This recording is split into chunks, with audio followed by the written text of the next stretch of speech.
এবারে সয়াবিনটা ভাপে বসাবার জন্য কড়া বসিয়ে দিলাম গ্যাসে, আর তাতে দিয়ে দিচ্ছি অল্প একটু জল। এবারে জলটা গরম হয়ে গেলেই আমি টিফিন বক্সটা বসিয়ে দিচ্ছি। তবে খেয়াল রাখতে হবে জলটা যেন টিফিন বক্সের মধ্যে ঢুকে না যায়, সেই পরিমাণে জলটা দিতে হবে। দরকারে কিন্তু পরে আবার দেব।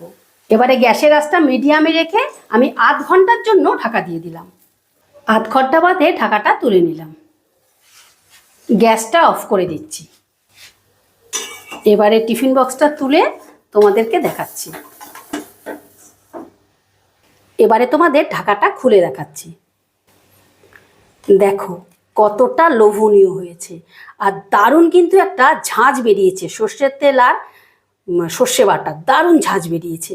তাই তোমরা এই প্রসেসে একবার হলেও তৈরি করে খেয়ে দেখো, আর খেয়ে ভালো লাগলে অবশ্যই একটা কমেন্ট করে জানিও।